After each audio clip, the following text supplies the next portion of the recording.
Hello, everyone, and welcome to another fun anniversary episode of Set Lusting Bruce.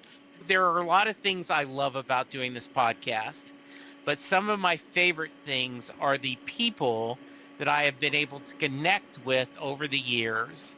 And Jim Lenahan is one of my favorite fellow podcasters. We get together every few years and always have a blast. Jim, welcome back to the podcast. Oh, thanks so much, Jesse. You're one of my favorite people, too. Yeah, it's always fun. So, to get us started, why don't you remind people what you do in the podcast world? Sure. Man, it's been going so long. My gosh, you and I met 10 years ago, I if know. you could believe that. Yeah. And it's lovely that we get to have this relationship over that period of time, although we haven't seen each other in person since then. So we need to rectify that at Yes, some we point. do. But anyway. Yeah, when we met 10 years ago, I was doing a podcast with my co-host Patrick Foster. That one was called Dad Rock. And it was a product of USA Today. And we did that for 2 years. And it was just music conversation between two like middle-aged guys. It's basically how I would describe it. And two middle-aged guys who are still like way into music. And we met you when we were in Dallas, and we talked about Springsteen, of course, and we're both huge Springsteen fans. Yeah. And then when that show ended, we started up our own podcast independently called Rockin the Suburbs, and we've been doing that now since the beginning of 2017. Gosh, 8 years, right? Yeah. You guys are hitting up on a 10-year anniversary. Oh my gosh, I can't believe it. And it's the same concept. It's, again, a music conversation between two middle-aged music fanatics. Although I wonder when we'll stop being middle-aged. But let's not get into that right now. But we both have basements full of records. He has many more than I do, but my collection's pretty good. Patrick he has like a whole like record museum in his basement. But anyway, we both listen to a lot of records. We go to see shows. We are very much into both the classic and new rock, and I think that's what I think makes the show interesting. Is we not only talk about stuff that we love, that we have loved for years and decades, but a lot of new music discovery as well. And the show covers both of those things. Yeah, I think one of the things that I love about the podcast is when people say they just don't make good music anymore, you guys go, BS. There's good music being made. And you actually don't have to work that hard to find it if you want. That's right. Now, if you're happy just sitting and listening to E Street Nation on Sirius XM, God love you, right? Or That's right, totally. the YouTube channel but just think about Little Steven's Underground Garage, right? He's always doing classic music, new music, and just sharing it out there. That's totally it. I think you're absolutely right. I don't judge people what they like or they don't like. Everybody has their own taste, and music hits people in different ways. And if you are the kind of person who's just, I really like the only a certain number of artists, or I hold these so dear, or I really love the music from my youth, whatever it might be, that's totally fine. That's totally valid. I guess what you said, though, was triggering in the sense of, I don't like it when people like that then say, all the music today is crap, or there's no good new music. Like, just enjoy what you like, and let other people enjoy what they like. And I would just say that if you are interested in new music, I think every month we do a series of episodes on, because our show is 5 days a week, so we do a series of episodes on new music from the previous month, and you're bound to, I think, find something that you like there. But even if not, like I said, we talk about a lot of the older stuff as well. Yeah, and I think one of the things I'm always impressed by is you don't do one day of new music. Right. Not even 2 or 3 days. You guys do. And to be fair, there is a little bit of talking and a little bit of explaining that and during the pandemic, Ken Rosen, who does the Springsteen daily blog, This Day in Springsteen, interviewed me, and he said, what I really realized during this pandemic is you've built a community. That you've got a community of people who love Bruce Springsteen and love music, and you've been it together. I have a junior community. Jim, you and Patrick have created a nation of Well, passionate people, and I love that. I appreciate that. Let me just say that a lot of that came out of the pandemic as well. And if I can Yeah. just tell a quick story here, Click. and I may be repeating stuff I've said on the podcast before, but I've also learned that's how podcasts go. Yes. Yeah.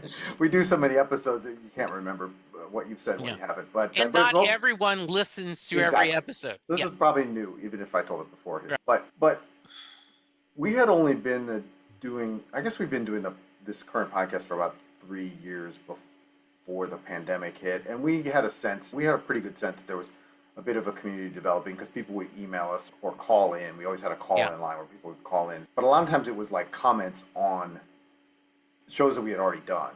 Yeah. And then we would do we call it fan mail, but it's like almost like letters to the editor shows. But anyway, Yeah. but the pandemic was when the communities got to know each other, which was a really magical thing. And looking back on it, you can look at it like this, one of the good things that came out of that awful experience. And we started doing a thing that was not recorded for the podcast or anything like that. It was just on the side. But we started doing this thing called Friday Night Hootenannies, which was all on Zoom.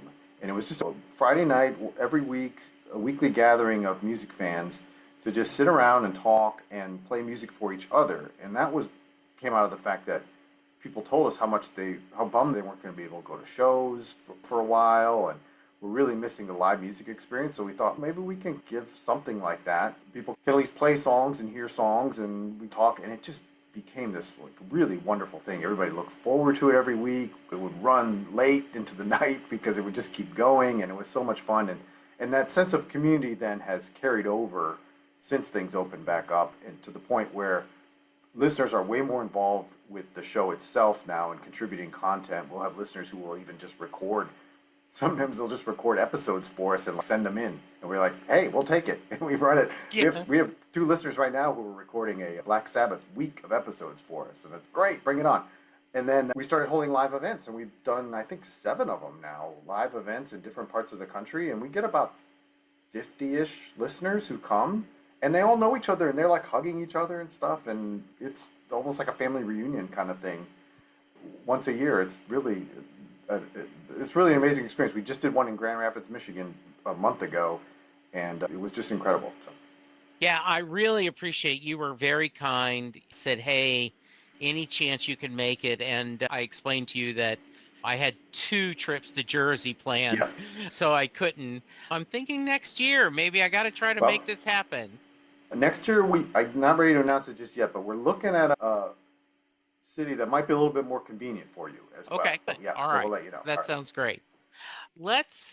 You had talked about you have not explored much of the new box set, but give me your thoughts as someone, I had a musician on the podcast, and he says, it took me 15 years to put out 7 albums. Right. This guy has 7 albums sitting on a shelf. When I heard about this box set, because I think it always been rumored there would be a Tracks 2 at some point. Right. And we all knew from Tracks 1 and from the various other rarity releases over the years, The Promise and stuff like that. We all knew that Bruce Springsteen was a prolific songwriter and recording artist, right? That there was all this stuff, and there was probably going to be even more stuff available. I'll just say real quickly that I got Tracks 1, not when it came out, but probably even several years later I got it. And I remember listening to it, and I was just blown away at the quality of the material. Yeah. And I was just like, are you kidding me? This was like stuff that was stashed away. This was considered second tier. There's songs in there that for many other musicians would be like their best song. You know what I mean? Yeah, anyway. There is. And I was the same way, because I remember when it coming out, we got a new kid and we're doing anything, and it just wasn't money I could spend. So down the road, I ended up having the money to buy it. and started going through it. And it's just amazed Yeah. that wow, this one stayed on the shelf. And Yeah. the new tracks, and then the other fear, Jim, was right. Okay, he's obviously like you reuse a tea bag, and after a while it's just watered Right. down. So how really good can tracks 2 be, because he's Right. already taken. And then when you realize, and I have had a couple people go, there's no Born to Run on there. No, there won't be. Yeah, No, but yeah, but so here's what I guess I always thought that when you put out a tracks too, it would be the same kind of thing. It would be a collection of yes, songs that didn't make the cut for whatever reason. And then when it was announced that it was 7 like complete albums, that I think almost all of them were like fully recorded and produced. yeah. He says he played with this during the pandemic, is one of the things. The very last one is more like tracks. Like the Yeah. very last one tends to be, it isn't as a coherent theme, but the rest of them are, yes, very consistent. He's telling a story. So that comes out, and I honestly, it took me a little while to wrap my head around that. These are 7 unreleased albums, like albums, fully formed albums. Like it was crazy. So yeah, so it came out. I have not purchased it yet. It's quite pricey, and so Yes, it I'm is. just kind of gonna wait it out a little bit and see Yeah. when the right time is. And I think I told you I'm not that big into streaming music. I do have a subscription, but it's not my preferred way to listen to music. So I've only dabbled in listening here and there, and it feels so overwhelming even on the streaming because it's just there's so many songs, and Yeah. I don't know. In physical, it might be a little bit easier because you can do one by one. Anyway, that's just my hang up. No, But I think it's a legitimate hang up. yeah, And I've had multiple listeners reach out and say that I'm treating it as if I got a new album and I'm going to spend a month just the way I would a normal with disc 1, and yeah, then I'll move to disc 2 when Jason Isbell put out Foxes in the Snow. I just have that going on and right, on, learning it. And with this one, if you tried to start at the beginning at the end, you're like, I can't go through it that many times on a day. yeah, yeah, totally. I kind of wish, and I understand there's no plans for this. I'm a little bit disappointed. I wish that at some point they would release them each as individual albums. Yeah.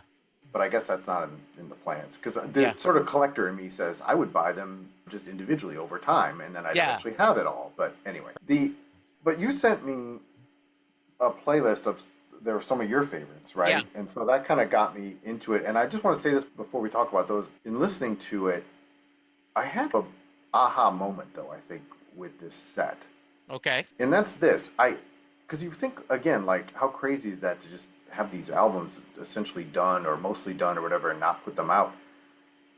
But I think there's something about listening to this music today as opposed to maybe at that time it would have been released. And I think what I realized was I think the fans of Bruce, knowing now his full career arc that he's taken to this point, are much more accepting, I think, of him going in different directions, or that he went in different directions, maybe than they would have been at the time that direction was happening. So I think of like, one of the ones you sent me was "Waiting on the End of the World," Yeah.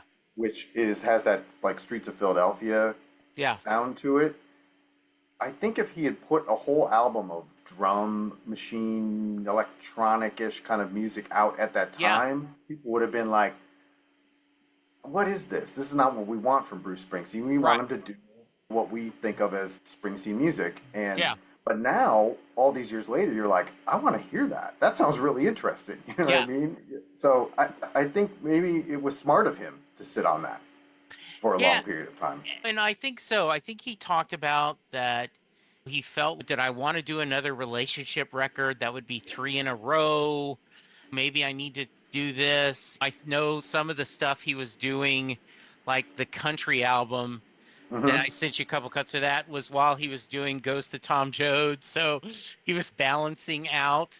It is this, for those of us who like speculative fiction, that would be a fun thing to do, an alternate timeline of what he would have done if that had happened, if he had released that and done.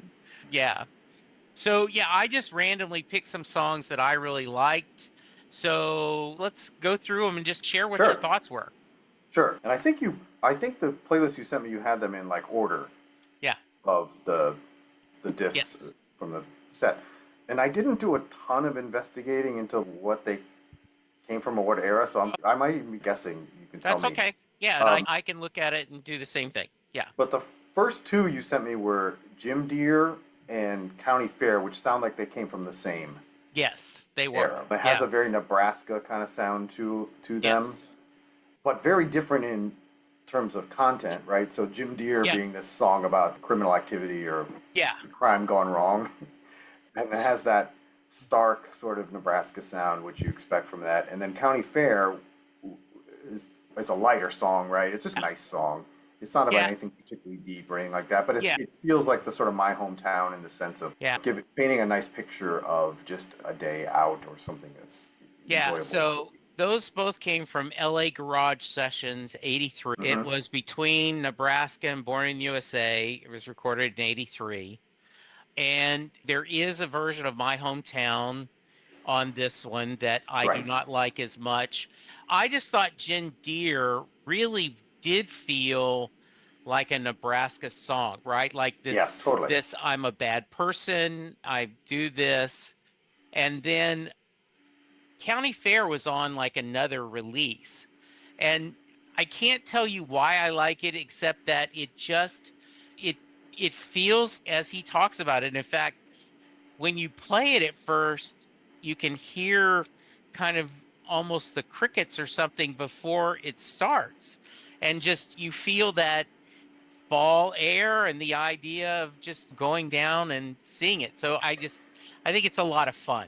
I wrote, yeah, it's fun. It's nice. It's also, I think, first off, you grew up in Louisiana. Yes. Every place has a county fair, right? And Yes. I grew up in Ohio. We had the Lucas County Fair, but and I think it's even more important if you go out into like rural areas that this is like the biggest thing that happens in your community Oh yeah. once a year, right? And so there's something to that as well as this. It feels to me like a great sense of community kind of song. Yeah. Everybody's there at the county fair, right? Yeah, You and know, it he does. describes it Yeah. well. Yeah. Yeah, it does. It really does. So, yeah. So, go ahead. What I get to you next? Okay, then Waiting on the End of the World, which was Yeah. it must have been from like Streets of The Philadelphia era. session. Yes. This is the one I'm honestly, this is the disc. I'm gonna go and stream this. This is the one I'm most interested in because I just I love Streets of Philadelphia. And Secret Garden was also around that time. And Yeah. I just think that to me this is something of the idea that he recorded many more songs in that style is very intriguing to me. What else is there? Because a lot of these other styles that you hear on this stuff, you've heard in official releases, stuff like that, but not so Yeah. much of this kind of thing. And this is really interesting to me. And I like Waiting on the End of the World. Yes, I it's a like good the way song. this sounds. Blind Spot was the song they released on it. And yeah, this is Streets of Philadelphia Sessions. You would think, I almost think like Blind Waiting on the End of the World could have been the title of the album. And Mm, I don't think they would have released it as Streets of Philadelphia Sessions, though right. it might have been. Streets of Philadelphia is not on this, but a version of Secret Garden is. Okay. And we laughed like you it got played so much with the Jerry Maguire lyrics in there with the dialogue. Hearing a clean version of it's really pretty. Yeah, it's Yeah. nice. I like that song a lot.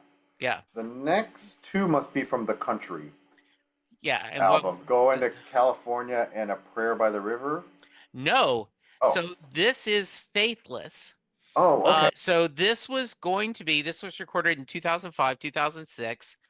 A producer, director reached out to him. Bruce did not tell us who it was. There's speculation it was Scorsese. I can't Mm-hmm. talk. Sorry. He hadn't admitted there was a spiritual Western film Mm. that was never produced. Now, I've seen some speculation about a possible book it was based on. I went to Microsoft Copilot, and I said, what would be the plot of the film based on this soundtrack? It really was very different. There's the instrumentals and just very different. My sister, who is very heavy into her church and her faith, and when I sent her God Sent You, she was just like, "Oh, I can't believe how good this is." Wow. Yeah, That's amazing. Yeah. yeah. So it's very different for him, isn't it?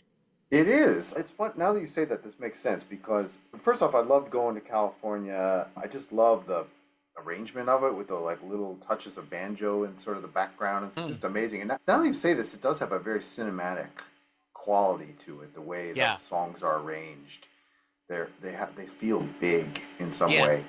And the second one being an instrumental, I was like, wow, a Springsteen instrumental, that's something different, right?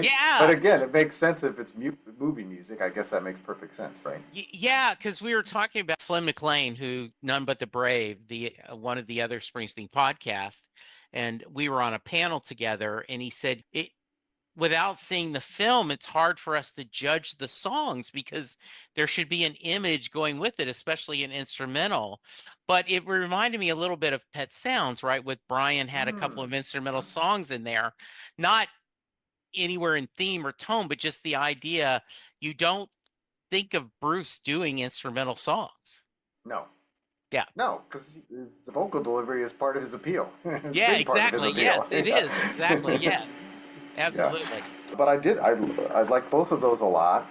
Then was Repo Man. I don't know what that is Somewhere north from. of You can. Nashville. Yeah, Okay, so somewhere is north. that the country one? This is the country album. It Yeah. was he recorded the same time it goes to Tom Joad, and it's almost all, like he's got a Janie Don't Lose Your Heart country version, Stand on It. There some of these are he does Poor Side of Town, which is a Johnny Rivers song.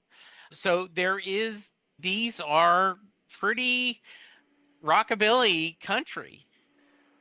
Okay, this makes sense to me now because I wrote down with Repo Man. First off, I thought it reminded me of Ramrod, Yes, and I could see that. but yet, because Ramrod's kind of a rockabilly song, but this was like leaned in more to the a Billy part. So Yeah, exactly. it's like more has more of the country arrangement with the pedal steel guitar, that sort of barroom piano Yeah. thing going, right? But just not a deep song, but a fun song.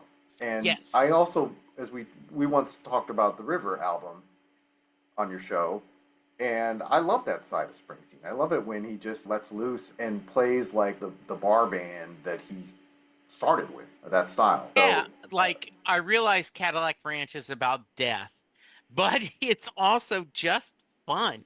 yes, It is a and watching them do it live. So yes, this is a really and what's interesting, Jim, is the amount because of this diversity, the hardcore Springsteen fandom are you can ask them what's your favorite. They all have a different answer. And then right, what's the one that you're having the hardest to warm up to? And they're all different on that too. right. Yeah. That's true. Yeah. That's true. Oh, we're gonna get to that here Yeah. with me a little bit. Now, Janie, don't you lose heart? Yeah, that was like countrified Yeah. for this. It's a great song. That was on tracks one, right? I think so. Yes. Yeah. So again, it's like we get a second version of an outtake song. Yes, exactly. But it's Yeah. a great song. It's just Well, such a lovely song. Johnny 99 is on the very first album, Johnny Bye Bye. And it's Yeah, how many times do you need to redo this one, Bruce? right. Yeah. It really works here. Yeah, it It really does. does. Okay, so you were saying the ones that it takes a while to warm up to. Yeah. I think I listened through this playlist maybe 3 times. Okay. A couple times just like, this is always my problem with streaming. I don't know what it is. I have a hard time. I, I do stream. I think it's a mental thing. I stream music a lot of times when I'm like doing something else. Yes, And I'm exactly. multitasking. Whereas like with physical records, I might actually sit down and listen, pay attention. I Yes. don't know. I'm an old guy, and I guess it's No, just a I mental get that. thing for me. I do. I listened to your playlist twice while doing other things, while multitasking. And then Sure. just tonight, a couple hours ago, I actually sat down and more intently listened. So, Sunday Love and Follow the Sun Yeah. were two that On initial listens, I don't know. But on the third listen, I really warmed up to them a lot with the more intense listen. Okay, so Yeah, go ahead. please keep talking, Jim. No, I want to, then I'll tell something. Yeah. So what I think about these songs is I think they just threw me for a loop at first. They're Yes. very what I would describe as AM gold kind of Yeah. sound. I'm thinking of like when I was a kid and riding around in the backseat of my mom's AMC Hornet with a AM radio with a single speaker on the dashboard, and she just listened to the 70s, so it was like contemporary music, but it was all like Yeah. sort of soft rock kind of stuff, right? Sure. And that's all the stuff that's like in my brain from being a Yeah. kid and being run around on endless errands and so on. And it has that. These both have that kind of sonic quality to me, to my way of hearing it. And so I was, God, this now is. I know he did Western Stars, which had that kind of string arrangements and stuff, and I love Western Stars. But this Yeah. is it going a little bit too far afield? Is this the guy who did Born to Run? Was this the guy who did Rosalita? Is it that guy or is it a different guy? And You could see him with a tux, with the tie yeah, undone, and a Sinatra light. Yes, this is many of the people I've heard from. This is the one they've had the toughest problem with. And it is, he recorded part of them in 2010, 2011, then 2017, 2018 during Western Stars. okay, all right, I do think it would be a hell of a show if he brought out the strings and did this the way he did Western Far Film. It is very much not him. It's right. just like it. Bruce Springsteen sings book Bacharach. I can't Burt talk tonight. Bacharach, Yeah, dude. That's what I wrote down. I said this sounds like Burt Bacharach. it is. It Yeah, it is it totally. it is. It's got those sort of soft horns.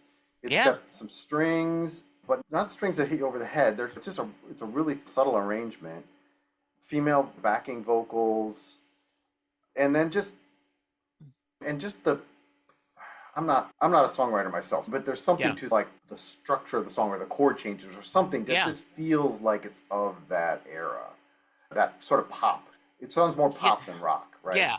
It it It's not is. blues based or any of that, right? No, it is definitely that Southern California Burt Bacharach, not even as much as Jimmy Webb, which the Western Stars Mhm. was.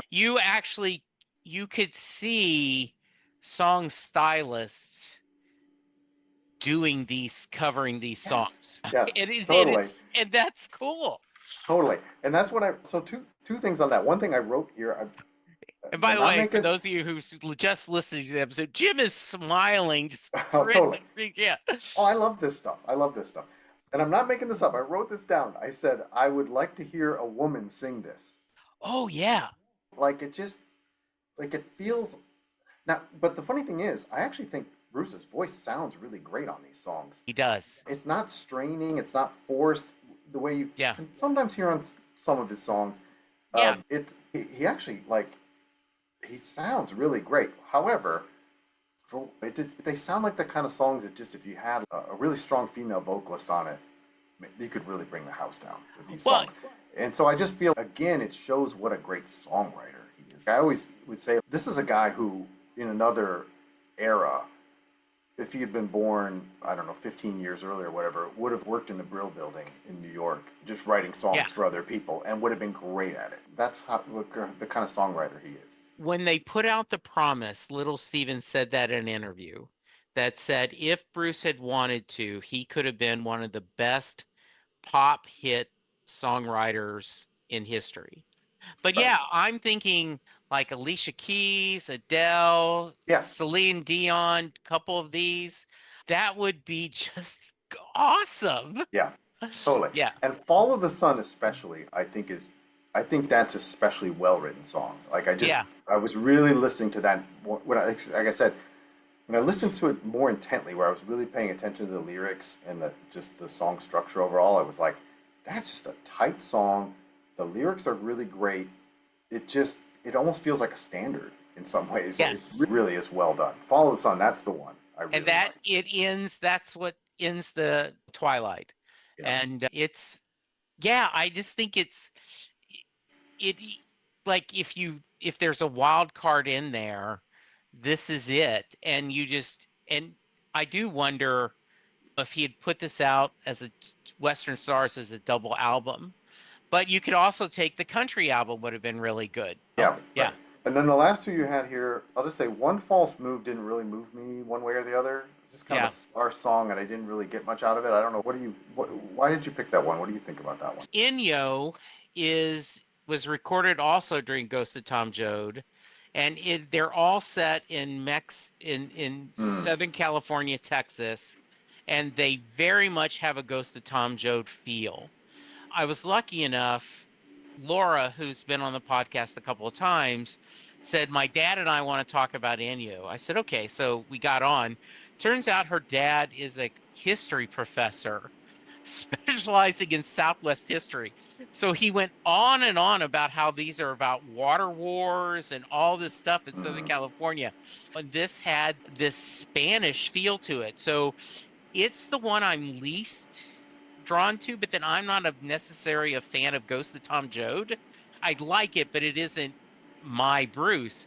So I just wanted to give you a taste of that. Yeah, yeah. I don't know. I think I'd have to go back and maybe hear that whole Yeah, album I or that think, whole disc. It might make more sense then. Yeah. one of the things Sylvan and I do, we're doing that John Hyatt, we're going through every John Hyatt song in alphabetical order, is, and you guys talk a lot of this in your podcast, when you take a song out of context, some of them lose something because of what they're on. And I think this is one of those where some of these songs work better as, oh, yeah, this is great, as a mixtape, right? And others like, no, this needs to be in the full Right. context. Yeah. There certainly are albums like that. You just can't. You have to appreciate the song in terms of the entire body of work. Yeah. Yeah. It's a piece of a whole. Yeah. Yeah. For sure. Absolutely. Now, I will say I did a little bit of Googling on this last one because I was very intrigued by it. It was Yeah. Idiot's Delight. Yeah.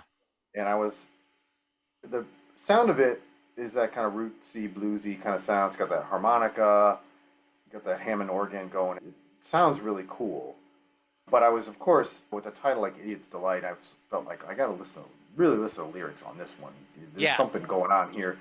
But even listening to the lyrics, it was oblique. I was like, what are they talking about exactly? And so I Googled to see if somebody could give me an interpretation of it, and I found that it was co-written by Joe Grushecki. Yes. And he explained it as it's about the absurdity of the human condition. So I was like, I figured that out. So I don't know, maybe. Yeah. But so I was glad to have that confirmed. And boy, there's a lot of absurdity in humans right now. Yeah. Anyway. So Perfect World is what they called the last one. It's from recordings from 94 to 2011. Joe Grushecki also did Another Thin Line and I'm Not Sleeping on It. And that is the one that feels the least like this feels like just a tracks. Like I've collection got, here's a whole bunch of outtakes that I've thrown together which I think some people might say High Hopes is that way. It just picked some other things there. Yeah. True. Yeah. So I like this one a lot, especially for the lyrics. Like I really liked, again, the meaning of it, or if that's the right word, but like the sentiment of it. Yeah. The fact that it made me want to understand it better. I appreciate that. Yeah. You talked about this, but I'd love for you to talk about a little bit more with the diversity of what I sent you. Any thoughts about just that when you think about this was all done by one guy? Anything you want to share and feel? Yes, I will say this. I'm a really big Springsteen fan, and I am, but also just as a music fan, I really appreciate artists who challenge themselves and who stretch and who do different things and aren't just stuck with some formula or some sound that they have. And I also know that just in having interviewed a lot of musicians, hung out with people like that, or just in any creative endeavor, that's a really hard thing to do, because partially just artistically, but reality is just like commercially, like that's a hard thing to do, because if you find something that people like, you want to give them more of that. That's just how the world works. Anyway, So I love that this is a guy who takes risks. Maybe, like I said, maybe he's gonna wait a while to let you hear it, but it seems like he's timed it really right, and like we all want to hear it now. If you look back at like the '90s, which are considered sort of the Springsteen wilderness years, right? Yeah. Where he put out the Lucky Town and Human Touch on the same day, and then the Ghost of Tom Joad, and that was his only official output, really, Right. of original music for a whole decade. Now you get a sense of what he was working on, and the idea that it was so that he was challenging himself to do different things, and he was trying to find maybe like who he was as a songwriter and as an artist. It's really intriguing. Like I find that really intriguing now, and I'm so happy that we get to experience it at this point. Yeah, Jim, he talked about that in the interviews, that as he started promoting this, that it wasn't a lost decade. It was just a decade where I decided not to put things out. Right. And it is, I joked with a couple of writers I had on. I said, "Hey, CK, do you have just a couple of novels sitting on the shelf that you think could be published, but you're holding off?" And she goes, "No, I just can't." So I just think it's a very interesting and showing his diversity as an artist. And I think it's cool that he's putting this out and sharing it with people. So I'm glad you got to sample it and talk a little bit about it. No, this is great, and I'm probably going to get. There is a single CD you can get. Yes, there is a single CD. Yeah, that kind of, yeah. I'm probably going to get that first again, Okay. just money wise, and then That way you can get wait it, a little yes. bit on the box set. But I understand. I also want to ask you this while we're talking: Sure. Are you excited about the movie that's coming out about the Nebraska Bruce? Yes, I loved the book. I don't know if you had a chance to read the book, Have Delivery not from yet. Nowhere. I recommend it very strongly. Jim, this is my go-to story. Peter, Warren Zane, who wrote it, Right. he writes it like it's a mystery text. Okay, Bruce Springsteen had The River, his first true commercial success, because despite what you think, Born to Run and Darkness were not major commercial success, right? At the time, right? Yeah. And then he has Born in the USA, where he goes to the outer skywalk. Why did he have to do Nebraska first? Why did he feel like he had to take a step backwards before he could move forward? And the book explores that thought. And so I think it's going to be good. I've never been someone who had to have Electric Nebraska, but I'm pretty excited we're getting it. Another box set, Right. it's putting out. So I'm very excited of the movie. I like the bear. I think the actor is really good. And so, yeah, I'm looking forward to it. I'm looking forward to it as well, and I think you just said it, you already said it, basically, is that it fits into this conversation too, in the sense of that was the first album where he really took a chance. Yes. And his listeners went along. They seemed to go along with it. The fans seemed to go along with it. It wasn't a huge commercial success like The River, but it's a beloved album in his catalog, and I think even at the time, people didn't dismiss it. They were like, they were on board with it. But up until that point, the first 5 albums, you can see the progression happening. And like you said, that was one where he was like, I'm good.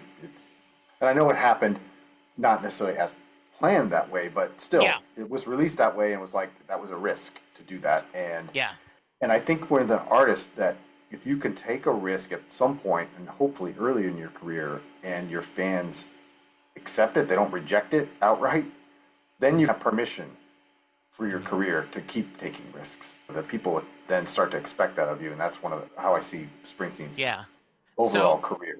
Yeah, in the book, Warren talks about that when they went to the record company and said, Bruce doesn't want to tour with it.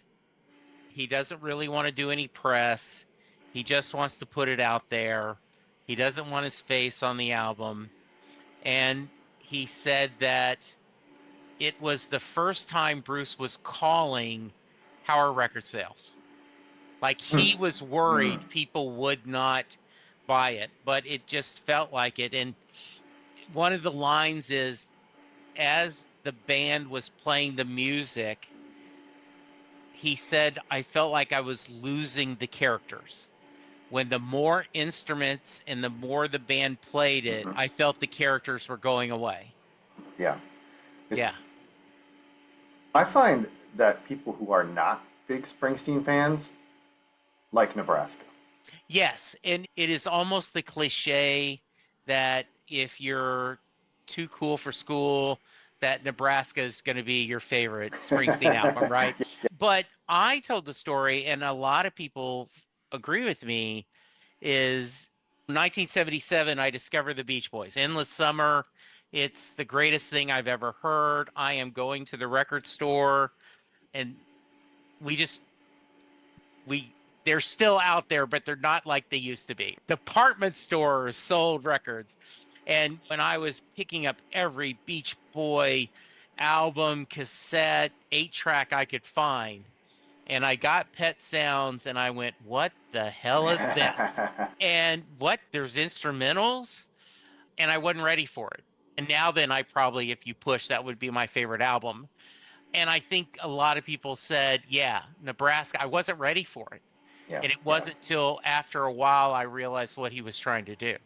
Let me just tell you something real quick. We were talking earlier about the pandemic, and Yeah. and I was talking about the Friday Night Hootenannies that we did where people would play Yeah. songs for each other, but even professional musicians were doing like live stream stuff to get to perform for people. And there's this one artist I really like, an Americana artist. Her name is Aoife O'Donovan. Yes. And she did a live stream where she did the whole Nebraska album.